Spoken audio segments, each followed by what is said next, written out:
Oiê! Sejam muito bem-vindos a mais um episódio do nosso BíbliaCast! E hoje, minha gente, é dia de lermos Mateus 12, do versículo 22 ao 50, Marcos 3, do versículo 22 ao 35, Lucas 8, do versículo 19 ao 21 e Lucas 11, do versículo 14 ao 54. É bem picadinho, gente, mas vai dar tudo certo. Então já te convido para ficar com a gente até o final, que no final nós vamos fazer a nossa análise de tudo que a gente vai estar lendo hoje, tá bom? E abre a sua Bíblia aí em Mateus 12, do versículo 22 ao 50. A acusação contra Jesus. Depois disso, levaram-lhe um endemoniado que era cego e mudo, e Jesus o curou, de modo que ele pôde falar e ver. Todo o povo ficou admirado e disse: Não será este o filho de Davi? Quando, porém, os fariseus ouviram isso, disseram: É somente por Beelzebu, o príncipe dos demônios, que ele expulsa demônios. Como Jesus conhecia os pensamentos deles, disse-lhes: Todo reino dividido contra si mesmo será arruinado, e toda cidade ou casa dividida contra si mesma não subsistirá. Se Satanás expulsa Satanás, está dividido contra si mesmo. Como então o seu reino subsistirá? Se eu expulso demônios por Beelzebu, por quem os filhos de vocês os expulsam? Por isso, eles mesmos serão juízes sobre vocês. Mas, se é pelo Espírito de Deus que eu expulso demônios, então chegou a vocês o reino de Deus. Ou como alguém pode entrar na casa do homem forte e levar os seus bens sem antes amarrá-lo? Só então poderá roubar a casa dele. Aquele que não está comigo está contra mim, e aquele que comigo não ajunta, espalha. Por esse motivo, eu lhes digo que todo pecado e blasfêmia serão perdoados aos homens, mas a blasfêmia contra o Espírito não será perdoada.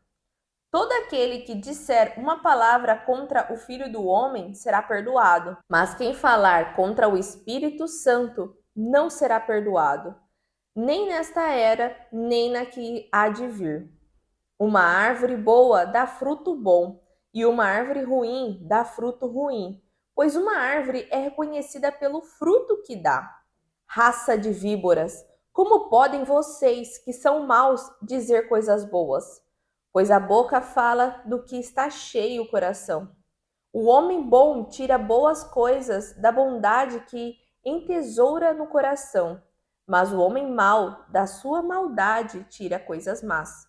Mas eu digo que no dia do juízo os homens darão conta de toda palavra inútil que tiverem falado, pois por suas palavras vocês serão absolvidos e por elas serão condenados. O sinal de Jonas. Então, alguns dos fariseus e dos mestres da lei lhe disseram: Mestre, queremos ver um sinal milagroso feito por ti.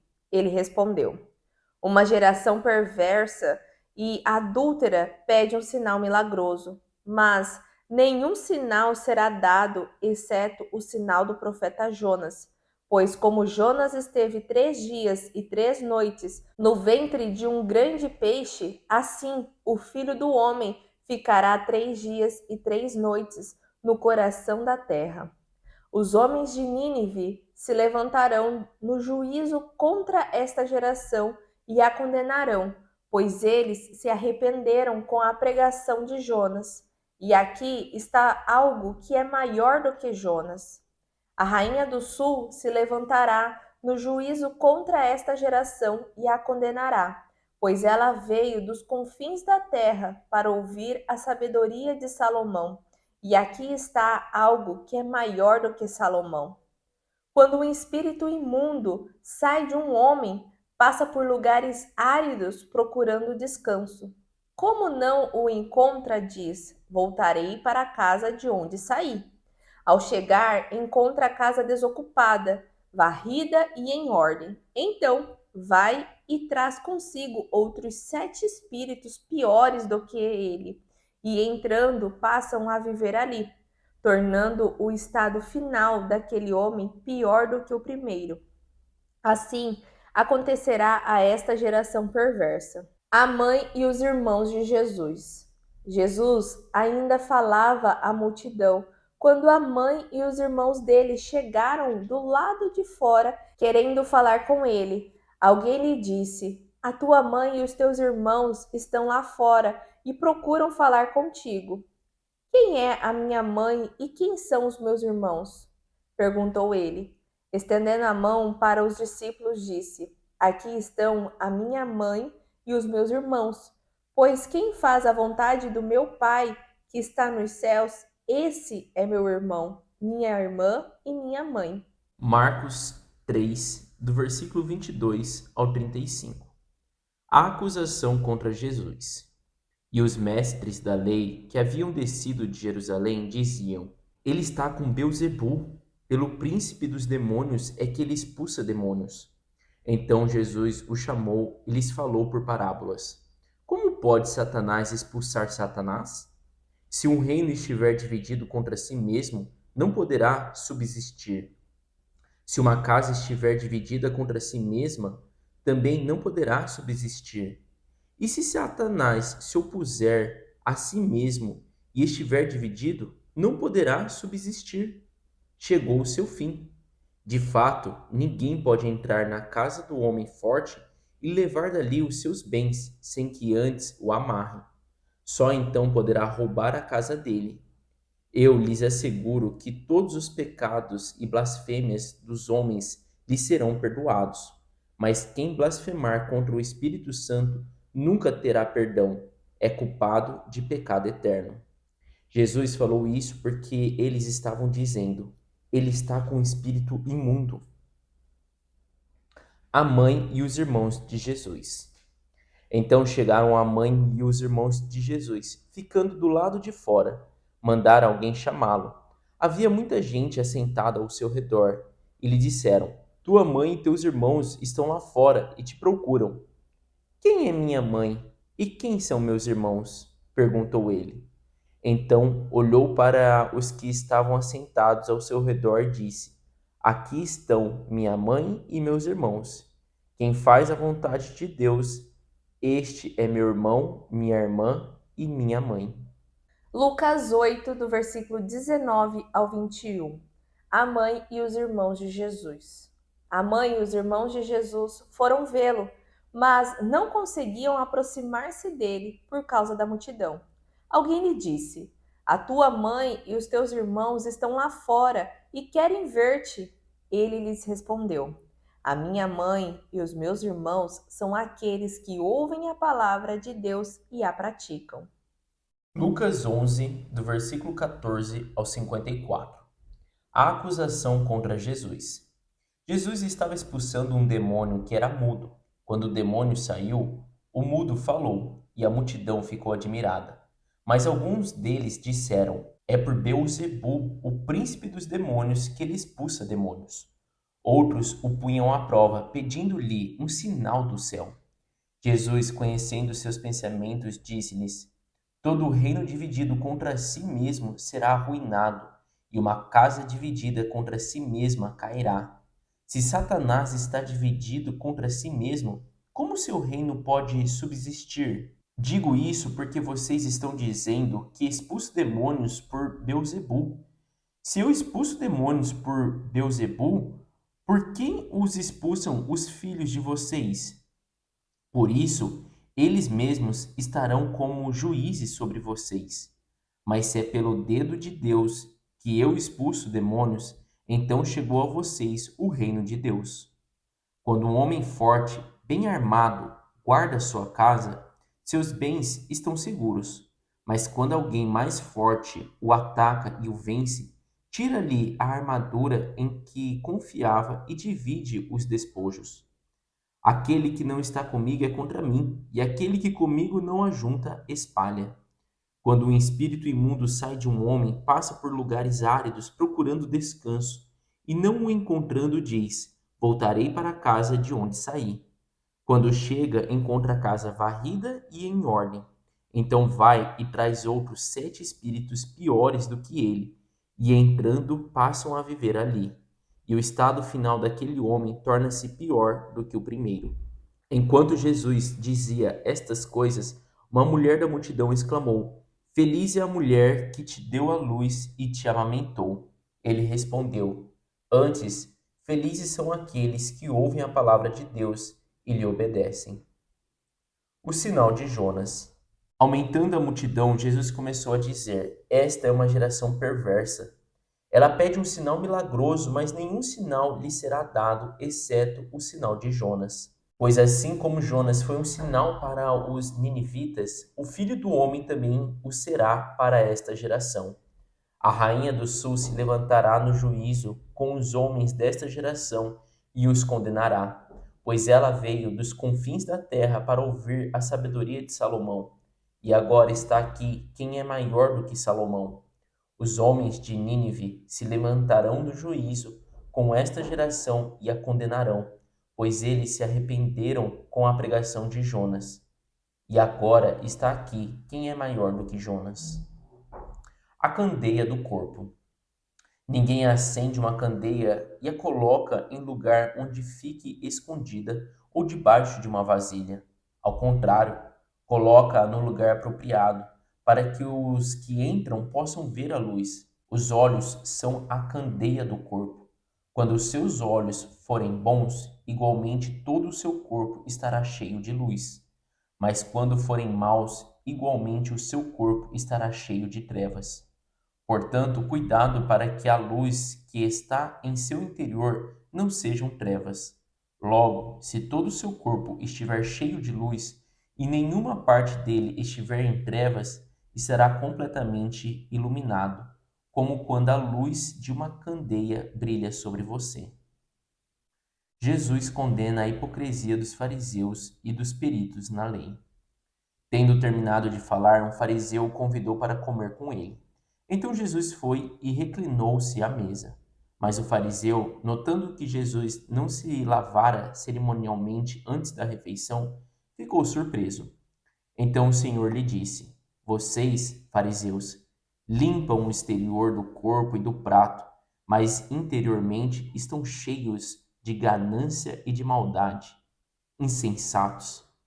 Quem fez o exterior não fez também o interior? Mas deem o que está dentro do prato como esmola, e verão que tudo lhes ficará limpo. Ai de vocês, fariseus, porque dão a Deus o dízimo da hortelã, da arruda e de toda sorte de hortaliças, mas desprezam a justiça e o amor de Deus. Vocês deviam praticar estas coisas sem deixar de fazer aquelas. Ai de vocês, fariseus, porque amam os lugares de honra nas sinagogas e as saudações em público. Ai de vocês, porque são como túmulos, que não são vistos, por sobre os quais os homens andam sem o saber. Um dos peritos na lei lhe respondeu: Mestre, quando dizes essas coisas, insultas também a nós. Quanto a vocês, peritos na lei, disse Jesus, ai de vocês também, porque sobrecarregam os homens com fardos que dificilmente eles podem carregar, e vocês mesmos não levantam nem um dedo para ajudá-los. Ai de vocês, porque edificam os túmulos dos profetas, sendo que foram os seus próprios antepassados que os mataram. Assim vocês dão testemunho de que aprovam o que os seus antepassados fizeram. Eles mataram os profetas e vocês lhes edificam os túmulos. Por isso Deus disse em sua sabedoria: Eu lhes mandarei profetas e apóstolos, dos quais eles matarão alguns e a outros perseguirão. Pelo que esta geração será considerada responsável pelo sangue de todos os profetas derramado desde o princípio do mundo, desde o sangue de Abel até o sangue de Zacarias, que foi morto entre o altar e o santuário. Sim, eu lhes digo, esta geração será considerada responsável por tudo isso. Ai de vocês, peritos na lei, porque se apoderam da chave do conhecimento. Vocês mesmos não entraram e impediram os que estavam prestes a entrar. Quando Jesus saiu dali, os fariseus e os mestres da lei começaram a opor-se fortemente a ele e a interrogá-lo com muitas perguntas, esperando apanhá-lo em algo que dissesse. E assim finalizamos a nossa leitura de hoje. Uma leitura igual vencendo aí, né, o Novo Testamento, cheio de parábolas, cheio de ensinamentos, às vezes umas leituras muito curtinhas, mas carregadas de muito, muito ensinamento, né, gente? E começamos ali a leitura em Mateus 12, do versículo 22 ao 50. No versículo 22 até o 37, né, foi aonde ele falou sobre os líderes religiosos acusarem Jesus de receber o seu poder de Satanás. E isso a gente leu também em Marcos 3, do versículo 20 ao 30, e em Lucas 11, do versículo 14 ao 23. Então, contando aí sobre essa parte de Jesus estar expulsando demônios, e ali, né, os sabichões, os mestres da lei, falando que ele não estava expulsando, vamos dizer assim, em nome de Deus, mas sim em Belzebu. E esse Belzebu seria como se fosse uma denominação de um determinado demônio, ou Satanás mesmo. Então, Até ele coloca, né? Era um nome que eles tinham para o príncipe dos demônios. Então, tipo assim, era como se fosse, né? Vamos dizer, Satanás. Entre Satanás ali, que é tipo o chefão de todos, né? Teria os demônios que, né? Comparado assim, seria tipo os anjos. E entre eles teria o príncipe dos demônios, que seria, né? Beelzebub. Então, tipo assim, Deus é vamos dizer assim, o príncipe do reino dos céus. E aqui eles estavam querendo colocar Deus como o príncipe, né, das trevas. E aqui, né, era uma forma ali dos fariseus estarem desencorajando Jesus, né, e também tirando o mérito dele, porque eles não queriam reconhecer que Jesus era o Filho de Deus. Então eles faziam acusações ali, né, para tentar fazer com que também a população que seguia ele e tudo mais visse que ele não era o enviado de Deus, que ele não era ninguém da parte de Deus e que era do outro lado, né?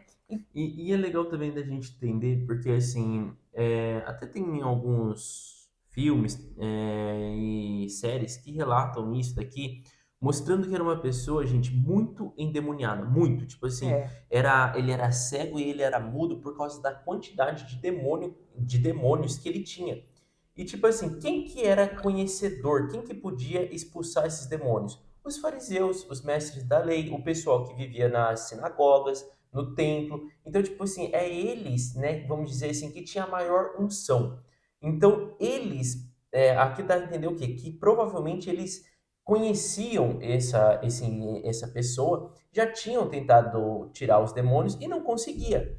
Mas quem que é esse, né, esse tal de Jesus de Nazaré que consegue expulsar e faz com que ele até volte a falar E a e a enxergar. enxergar? Então, tipo assim, é como, tipo assim, a dificuldade de reconhecer que alguém é melhor que você. É como se você fosse, tipo assim, sei lá, um engenheiro da NASA e de repente vem um cara lá da favela, um tipo quebradão, e fala pra você, ó, sua conta aqui, o negócio tá tudo errado.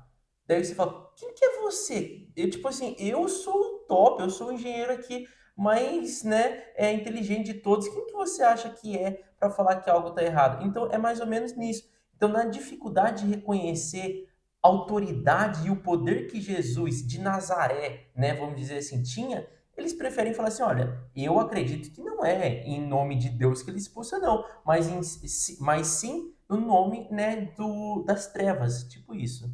E seria meio assim, né? Eu já tentei em nome de Deus, porque eu sou de Deus, e não saiu. Então, quem é mais forte que isso, né? Seria, vamos dizer assim, o irmão do que tá ali dentro. Então, é por ele que ele tá expulsando, né? E aí é legal quando Jesus mesmo coloca essa parábola, né? Como vai ter uma casa dividida, né? Como um homem de dentro da própria casa vai expulsar alguém de dentro da própria casa, né? Então não tem como o reino de Satanás estar dividido, onde um Satanás é bom e outro Satanás é ruim. Não tem como isso. Então ele falou, né? Como que eu vou expulsar em nome de Satanás? Se eu vou expulsar em nome de Satanás, vocês vão expulsar em nome de quem? De Deus? Ele faz essa indagação e é legal a forma como Jesus nos ensina, né? Ele não sai acusando, ele faz a gente refletir, né? Por meio de uma pergunta, você ficar bem dizer calado, porque assim, tem razão, né? Se ele expulsa, tem que ser em nome de uma oposição, porque se for do mesmo ali, não vai expulsar.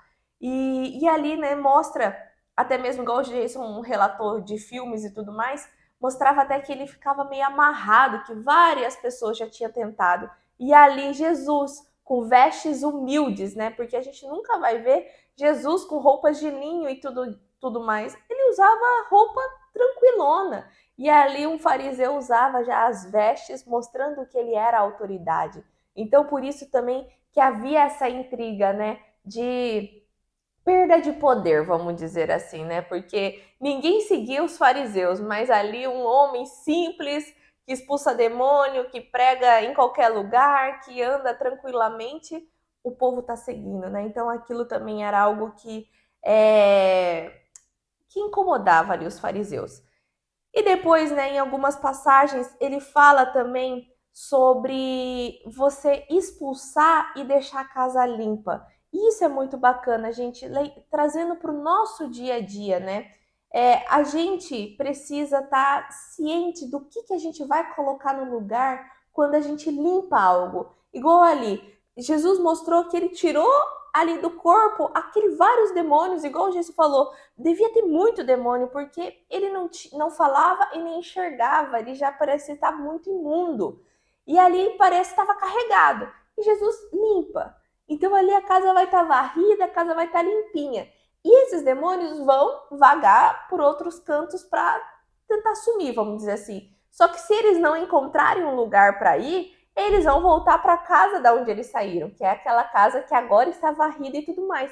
E se ele encontra a casa varrida e tranquila, desabitada, ele vai trazer mais. Então, por isso que ele coloca, né? Vai vir pior do que estava antes. Então, o que é preciso? Você encontrar a palavra, né? Não só você expulsar demônio, mas você ser luz na vida daquela pessoa e mostrar o que é preciso habitar ali naquele lugar para que aquela casa não fique desocupada, porque para ficar pior é muito grande. Então, por isso que é muito importante que nós nos cuidemos com o que a gente vai estar nos alimentando, né?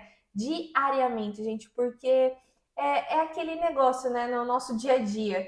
Se as coisas estão indo mal e a gente começa a ouvir música ruim, assistir filmes ruins, aquilo vai trazendo de novo, vamos dizer assim, aquele peso para nós e vai deixando essa lacuna, essa abertura para que as coisas ruins entrem, né? Então, por isso até que em Lucas 11, no versículo 25, ele começa a falar, né? Ao chegar, encontra a casa varrida e em ordem. Então, vai e traz outros 7 espíritos piores do que ele e entrando, passam a viver ali, tornando o estado final daquele homem pior do que o primeiro. Então ali já mostra que as coisas podem sim piorar depois de estar muito boas. E isso é uma situação também que a gente pode vivenciar e presenciar com a parte de depressão, com a parte de ansiedade, quando as pessoas vão fazer cursos, desenvolvimento pessoal e tudo mais, sai de lá super uhul, ahá, e achando que tudo mudou. Só que se você não insere alguma coisa ali, vai estar a casa limpa, varrida e em ordem. E aí aquilo tudo de ruim volta às vezes 7 vezes pior. Então, o melhor conselho, né? Quando você estiver bem, se encha do Espírito Santo, se encha da palavra, porque ali não dá lugar para que essas coisas ruins que saíram, né, entre novamente. Eu acho muito importante da gente saber ter claramente na nossa cabeça a diferença entre você tirar um demônio, ou você ser curado, ou você vivenciar um milagre e você ter realmente ali Cristo na sua vida. Aqui deixa muito claro que Jesus tirou esses demônios, né, desse rapaz e ele era cego, voltou a ver, ele era mudo e voltou a falar. Mas em nenhum momento mostra que esse cego ali reconhece Jesus e aceita Jesus, e Jesus volta, tipo, habita ali, né, vamos dizer assim, o Espírito No Santo, íntimo dele, né? o Espírito Santo habita ele. Então isso é uma coisa legal, porque uma pessoa pode vivenciar uma cura, mas isso também não significa que aquela pessoa falou, nossa, realmente agora eu reconheço, né, Jesus como meu Senhor, Salvador, tal. Então, tipo assim, isso que Jesus fala, se eu não estiver habitando, eu posso deixar, né, o seu corpo, a casa ali limpa, varrida, tudo preparada. Mas se eu não estiver habitando ali também, os demônios, né, e os problemas podem voltar e habitar e, né, como a senhora falou, até pior, né? Orar, né? E depois, né, dando sequência ainda para esse tópico, né, Jesus ainda afirma muito bem, né, quem não está comigo está contra mim, ali no versículo 30. E aquele que comigo não ajunta, espalha, né? E por esse motivo eu lhes digo que todo pecado e blasfêmia serão perdoados aos homens, mas a blasfêmia contra o Espírito não será perdoada. E aqui o que a gente entende sobre isso, né? E o que Jesus também está advertindo, né? Que aquele que blasfemar contra ele sendo o homem ali, ele vai perdoar, porque, vamos dizer assim, é por falta de entendimento e crescimento espiritual daquela pessoa, ele perdoa. Mas aquele que indaga e fala mal a respeito do mover do Espírito Santo, esse sim não vai ter perdão. Então você vai estar o quê? Blasfemando contra Deus, né? E não contra, vamos dizer assim, ali a carne de Jesus em si. É legal, eu acho bacana assim, porque muitas vezes na nossa vida a gente vivencia coisas semelhantes. É tipo assim, igual a nossa mãe fala assim, ó, leva o guarda-chuva porque vai chover. Daí você fala assim, não, não vai chover, não vou levar guarda-chuva. Daí chega lá, chove. Daí você fala, nossa, minha mãe estava falando a verdade, né? Então aqui Jesus está falando mais ou menos isso. Vocês ainda não acreditam, né, que eu sou o Filho de Deus. Vocês não acreditam que eu sou Cristo, que eu sou o Messias. E tá tudo bem. Por isso, né, por causa desse erro de vocês, eu vou perdoar vocês. Agora vocês não irei perdoar sobre o mover, né, sobre aquele que blasfema contra o Espírito Santo. Porque assim, depois que Jesus fosse crucificado e ressuscitasse, sim, muitos ali poderiam falar assim, meu Deus, realmente aquele homem era o Cristo.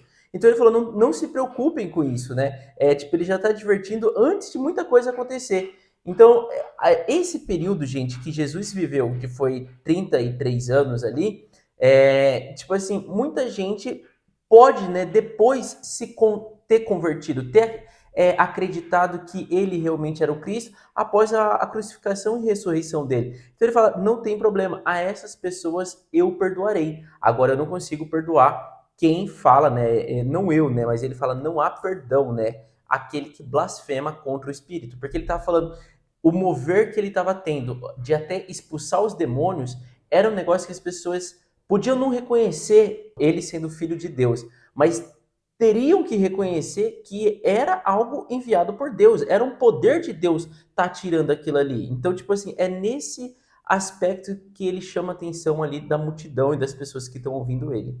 Exatamente. E depois a gente vai para o tópico de líderes religiosos pedem a Jesus um sinal, né? Aqui fala em Mateus 12, do versículo 38 até o versículo 45. E isso também fala em Lucas 11, do versículo 29 ao 32. E aqui, né, alguns escribas e fariseus tomaram a palavra e pediram, né, mestre, queremos ver um sinal seu, né? E ali Jesus sabia da intenção do coração deles em estar pedindo um sinal. Não era assim um sinal para se convencer de que ele era Cristo, né? Até mesmo porque por sinais milagrosos assim, ele já tinha feito e mesmo assim eles não tinham se convencido de que ele era o Messias. Então não adiantaria mais sinais para eles se convencerem, né? O que era preciso era eles abrirem o coração para identificar que ele, Jesus, era o Cristo, né? Mas eles já haviam se convencido de que Jesus não era o Messias. Então, a intenção do sinal milagroso não era assim para, nossa, realmente eu quero me comprovar que Jesus é o Messias. Não era isso. E ainda Jesus vai e fala, né, que eles eram como se fosse uma raça de víboras, né? Que eles pedem sinais milagrosos, mas nenhum sinal será dado diferente, né? Exceto o que foi com Jonas. Que Jonas, lá no Antigo Testamento, ficou 3 dias morto dentro da barriga de uma baleia, de um grande peixe e tudo mais, e foi vomitado em Nínive. E algo semelhante a isso iria acontecer com Jesus, quando ele iria ficar 3 dias, né, no coração da terra, que coloca ali. O Filho do Homem ficará 3 dias e 3 noites no coração da terra. Ali mostra sobre isso, sobre a crucificação e ressurreição de Cristo, né? Que após 3 dias ele iria ressuscitar. E ali ele faz essa assimilação, né, com o que aconteceu com Jonas. E o julgamento também, né? Porque em Nínive, os homens de Nínive ali, né? Quando ouviram a pregação de Jonas, se converteram, se arrependeram e ficou tudo bacana e não houve a destruição de Nínive. Só que agora existia Jesus ali, muito maior que Jonas, pregando, falando e tudo, e eles nada faziam, né? Então, ali Jesus estava advertindo sobre esse pedido específico dos fariseus e dos escribas, querendo um milagre, mas ele já estava falando, eu sou maior do que Jonas, e Jonas foi para aquela cidadezinha e se converteram. E vocês aqui nada querem, né? Eu acho interessante que ele fala, né?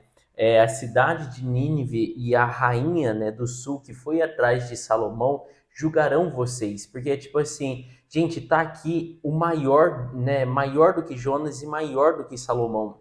E vocês ficam pedindo coisas, né? Então, tipo assim, é como a senhora falou, né? Jesus falou, o único sinal que vocês vão ver, eu não vou fazer, porque é tipo assim, eu já mostrei tudo que deveria para vocês acreditarem em mim. Aqui tá maior que quem, né? Jesus, ele fala, eu sou maior do que Jonas e Salomão, já fiz muita coisa e vocês ainda não acreditam. Então, tipo, não adianta. O único sinal que eu tenho para vocês é da morte, né? Da crucificação e ressurreição. Então, é bacana. Exatamente. E depois o último tópico ali que a gente leu em Mateus 12 foi a respeito da verdadeira família de Cristo, que fala não só aqui em Mateus 12, do versículo 46 ao 50, como também em Marcos 3, do versículo 31 ao 35, e em Lucas 8, do versículo 19 ao 21. E aqui, gente, quando a gente lê em algumas passagens que fala, né, ali em Mateus 12, 47, a tua mãe e os teus irmãos estão lá fora e procurando falar contigo. Em algumas Bíblias não tem esse relato pequeno. Então, quando a gente lê falando que a tua mãe e teus irmãos estão lá fora e Jesus adverte sobre quem é a família dele em si, às vezes gera um certo conflito na gente, falando assim, será que ele não reconhece que o lá de fora é parente dele? O que ele está querendo dizer? E aqui, o que Jesus quer ensinar ali para as pessoas que estavam sentadas ao redor dele? Que a verdadeira família dele, né, que mais importa para ele são as pessoas que caminham com Deus, né? Que reconhece, ele fala até no final ali, ó, pois quem faz a vontade do meu Pai que está nos céus, esse é meu irmão, minha irmã e minha mãe. Por quê? Às vezes os nossos parentes, assim, né, eles não caminham, não fazem a vontade e não dá para a gente partilhar do mesmo desejo com eles. Então, Jesus está mostrando ali, então, quem é a minha verdadeira família é quem caminha com o meu pai. Esse sim é minha mãe, meu irmão e minha irmã, né? Exato. É legal da gente, né, ficar claro que ele não estava menosprezando a família dele. Ele, tipo assim, eles estão lá esperando. Daí, tipo assim, não vou lá falar com eles, porque aqui está a minha família. Não é isso, gente. Então, tipo, não era só uma. Ele aproveitou ali aquela pergunta para mostrar para os outros, né? Porque, assim, aqui, né, a mãe de Jesus e os irmãos de Jesus não deixa muito claro, a mãe ainda mais, né? Mas os irmãos não falam se eles realmente caminhavam ali com Deus. Acredito que sim, gente. Mas ele quer dizer aqui, deixar o recado para a multidão, falando assim: olha, na sua casa, se a sua mãe, ou seu irmão, ou alguém da sua família ali de sangue não caminha com Deus, tenha a visão de que você tem uma mãe na sua igreja, tenha Pega Uma família, uma né? família na igreja e pega conselhos e se apoie nessas pessoas que fazem a vontade de Deus, né? Então, a maior do que a família física é a família espiritual, né? Então, é esse que é o recado aqui dessa parte. E depois nós fomos para Marcos 3, do versículo 22 ao 35. Então, Marcos, a gente leu em Marcos 3, né? A acusação contra Jesus e depois a mãe e os irmãos de Jesus, que a gente já comentou em Mateus 12. Depois nós fomos para Lucas 8, do 19 ao 21. E também fala sobre a mãe, né? A família de Jesus, que também a gente acabou de comentar aqui. E por último foi Lucas 11, do 14 ao 54. E Lucas, do 14 ao 28, fala sobre a acusação contra Jesus, que a gente comentou, que a Sayuri comentou, que foi lá em Mateus. Depois vem o sinal de Jonas, que a Sayuri também comentou. E do versículo 33 ao 36, ele fala sobre a candeia do corpo. É uma parte muito legal, gente. A gente, se não me engano, leu já alguma coisa semelhante a isso em 2, 3 episódios anteriores, mas fala novamente sobre nós cuidarmos, né? Aqui ele fala duas coisas, né? Que nós somos uma candeia, né? Ali ele fala, ninguém acende uma candeia e a coloca em lugar onde fique escondida ou debaixo de uma vasilha. Ou seja, nós somos luz, né? Nós não devemos, isso é uma coisa bacana, nós não devemos nos esconder da sociedade. Então aqui é um chamado que eu acho muito legal de nós nos expormos. Muitas vezes nós falamos assim, olha, o mundo lá fora está perdido. Nossa, eu não vou sair, eu não quero sair, eu não quero, porque, nossa, olha, tá tudo acabado. E é legal que Jesus fala, nós somos uma candeia, nós somos uma luz. E a luz não fica embaixo da cama ou, né, tampada. A luz é para brilhar, é para ser iluminar, né? Então, tipo assim, não corresponde, né, com um chamado de Cristo você se esconder. Se você é uma pessoa que tem Cristo, você é chamado sim a ir, né, para a sociedade e mostrar sua luz. Você é chamado para, tipo assim, trazer luz aonde está trevas, não se esconder no lugar onde tem um monte de luz e onde tem treva, deixa que a treva se esconde por lá. Então isso que é legal. E outra coisa que ele relata aqui também é sobre os olhos. Ele ainda coloca assim: os olhos são a candeia do corpo. Então faz dois comparativos. Que nós somos a candeia, né? A nossa vida, né? O nosso corpo, a nossa presença é uma luz, é uma candeia de luz. E depois ele fala, e em nós, os nossos olhos é uma candeia. Isso eu também acho muito legal, porque é parecido um pouco com o que Jó, se não me engano, falou sobre nós vigiarmos o que os nossos olhos, né, estão vendo. Porque muitas coisas da nossa vida, elas entram no nosso corpo através dos olhos. Ou seja, se você tá lá e viu, sei lá, uma pizza, né, maravilhosa. Você viu aquela pizza e falou assim: nossa, meu Deus, já me deu vontade, já te deu fome, sua barriga já embrulhou e você fala: eu preciso pedir uma pizza hoje, né? As coisas funcionam assim. Às vezes você vê um celular, né? Sei lá, um iPhone 15. Falou: nossa, que celular lindo. Você pegou, olhou aquela aparência, mexeu nele, falou: nossa, que celular rápido. Tudo está sendo através do seu olho. Então, o desejo do nosso coração, o que nós somos, muitas vezes vem através do que os nossos olhos captam na nossa vida. Então, aqui já é com outro cuidado, né? É engraçado porque versículo são, sei lá, 2, 3 versículos curtinhos e que chamam a atenção para duas coisas muito importantes no nosso caminhar com Cristo, né? Então, vigie o que os seus olhos veem, porque através dos seus olhos o seu coração vai desejar, e o que o seu coração vai desejar, o seu corpo vai se tornar. Então ele fala, cuidado, né, se você é luz ou trevas, dependendo do que você absorve pelos seus olhos. E por último, né, da leitura de Lucas ali, do versículo 37 ao 54, ele fala sobre Jesus condena a hipocrisia dos fariseus e dos méritos na lei. Gente, a gente vai ver que no Novo Testamento uma das palavras que mais fala é a tal da hipocrisia, né? Ela é direto, hipócritas, hipocrisia, sei lá o que, mas enfim. Víboras, raça de víboras. Exato. E aqui mostra que em um determinado momento, né, Jesus terminou ali de falar sobre, deu um sermão, um fariseu convidou para comer com ele. E Jesus foi comer com ele. E quando, cara, eu acho que Jesus faz essas coisas um pouco de propósito, tá? Para dar o ensinamento, para gerar ali realmente uma reflexão. Porque ele sabia como os fariseus eram. Ele sabia, igual você ir na casa de uma pessoa, né, que você já sabe como que é, porque a conduta daquele povo era isso, né? Era daquela religião. E você fala, sei lá, as pessoas querem que tire o sapato. Você já chega lá sabendo que você tem que tirar o sapato. E Jesus sabia como os fariseus eram. E ele vai na casa desse fariseu e ele se senta na mesa para comer e não lavou as mãos. E o fariseu já, peraí, né? Esse cara aí tá. Como que ele fala aí que é filho de Deus se ele nem faz ali as coisas certinhas, né, ali do Antigo Testamento, né? Ele tá ali com a mão impura dele, suja, né? E o fariseu então fica incomodado com aquilo, né? Até fala na Bíblia que ele ficou surpreso. Então, tipo assim, poxa, como assim, né? Jesus, sendo filho de Deus, não foi lá e lavou as mãos, né?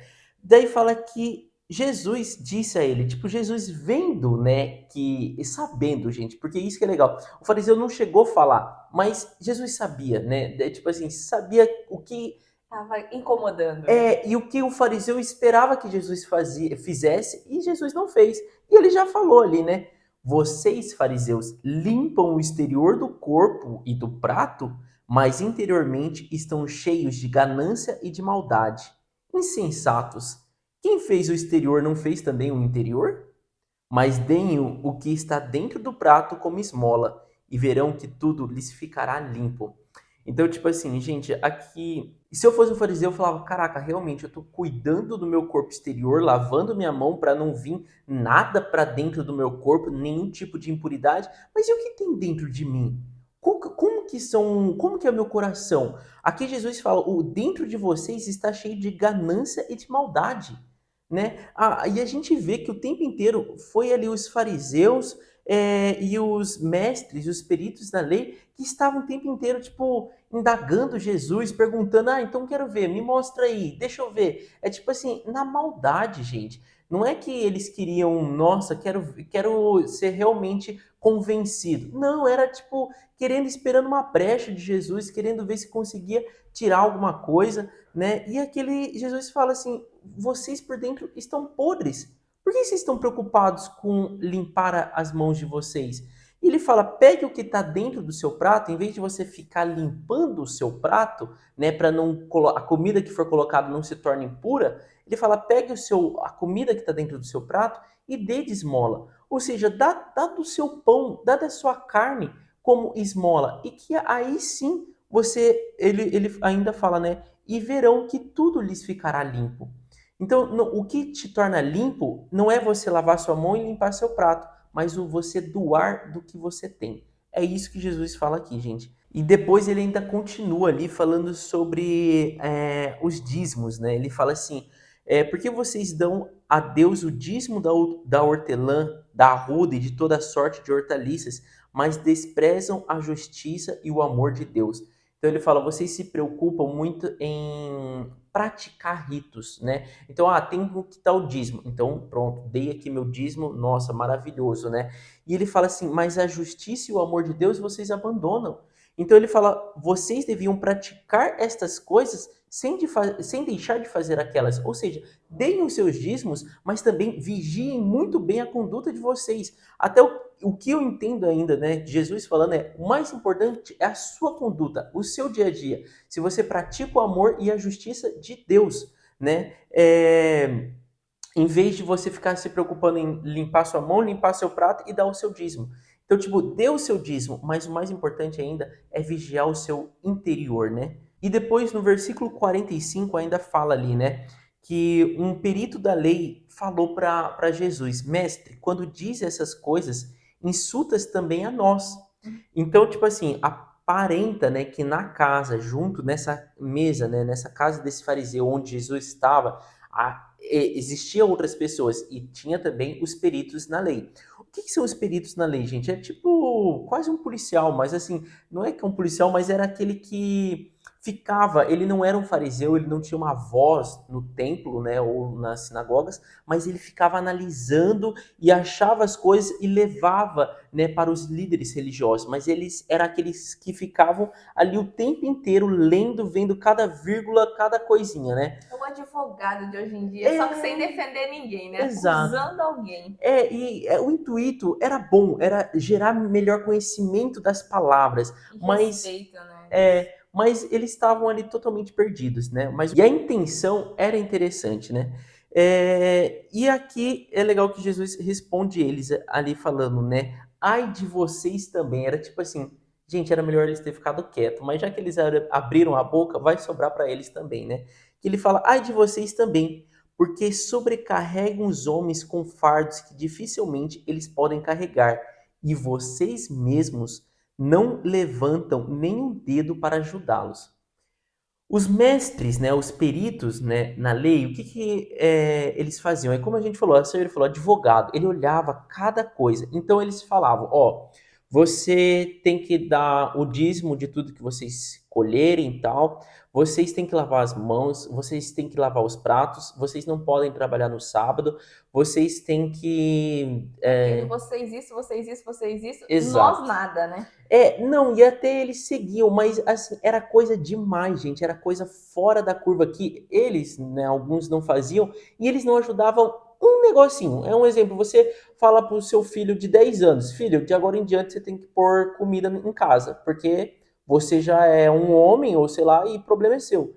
E tipo assim, meu, tá, mas e como que eu vou pôr? Você vai me ajudar pelo menos a vender? Você vai me ajudar, sei lá, a fabricar alguma coisa na qual eu posso enfim, me ajudar a pensar em alguma coisa? Não, eu só estou te dando uma ordem. Você se vira, você cumpra essa ordem. Então, tipo assim, eles só queriam dizer, você tem que fazer isso.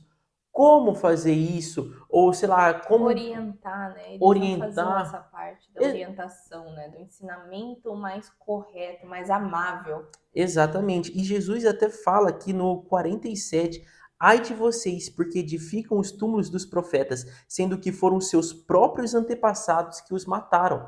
Ele está falando assim, foi a própria raça de vocês, de peritos na lei, que mataram os profetas que hoje vocês vão lá no túmulo prestar, né, tipo, condolências e tal. Porque foram, tipo assim, Jesus está falando, é gente como vocês que vão me crucificar. É tipo isso já aqui.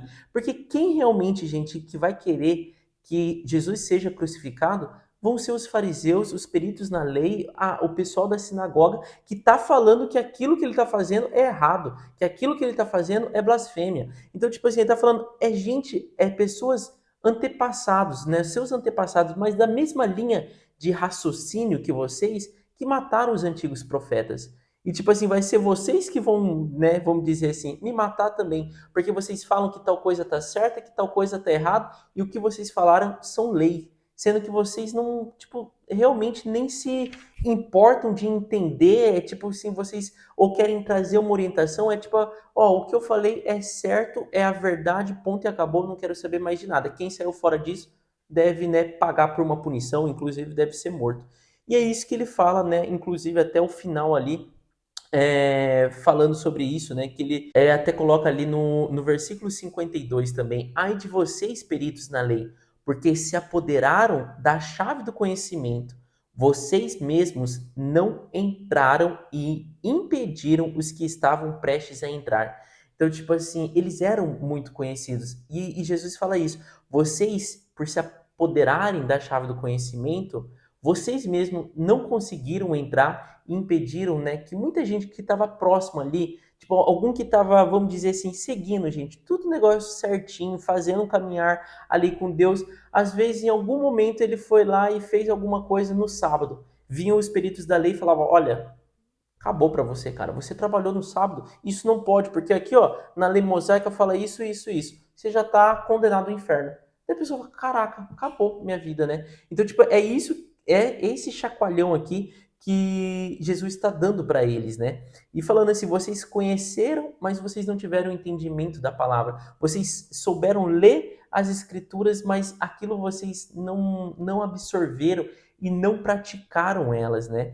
E termina ali falando, quando Jesus saiu dali, os fariseus e os mestres da lei começaram a opor-se fortemente a ele e a interrogá-lo com muitas perguntas, esperando apanhá-lo em algo que dissesse, né? Eu vejo assim, cara, que eles não conseguiam absorver as palavras que Jesus falava ali para eles.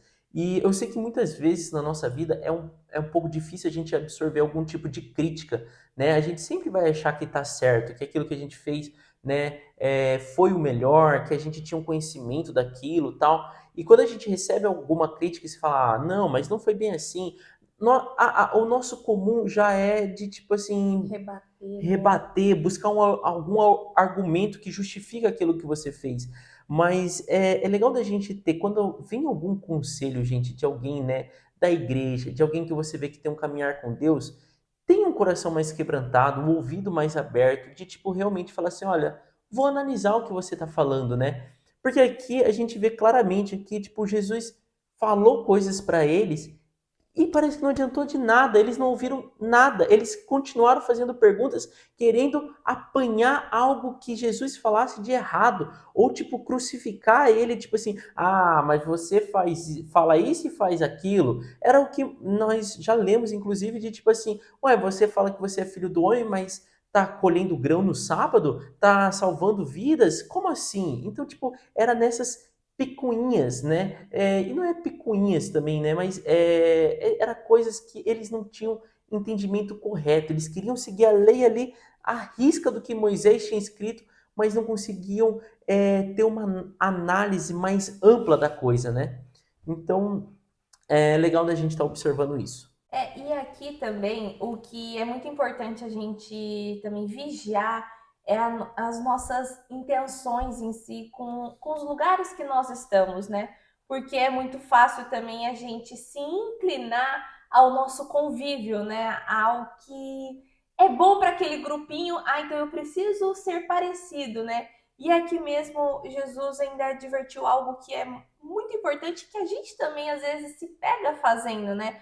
Falou para os fariseus, ali no versículo 43. Fariseus, porque vocês amam os assentos mais importantes nas sinagogas e as saudações nas praças, né? É isso que te corrompe. Então, assim, é o seu status, é o glamour do que está sendo a posição que você está, que você acha que isso é o mais top de todos, né? Então a gente precisa também vigiar nós nas nossas condutas, nas coisas que nós temos, como hoje em dia, né? Carro, casa, roupas de marca, ver se isso não está às vezes corrompendo o teu coração, porque esse lugar de exaltação, vamos dizer, dos fariseus, era o que também levava eles a se corromper, porque eles se achavam demais, melhores que todo mundo, maiores que todo mundo, e pelas vestes deles eles serem superiores, né?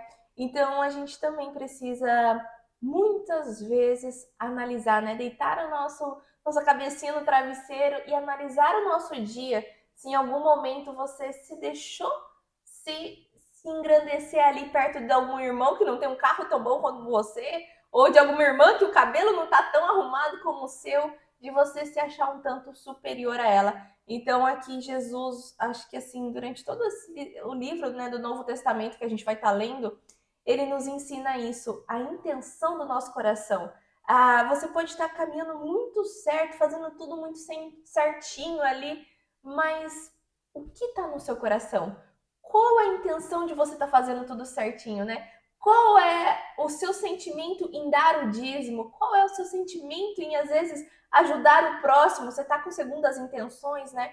Então, Jesus nos alerta muito sobre isso, vigiar o nosso coração, vigiar a nossa intenção, porque é dali, né, que provém vida ou maldição.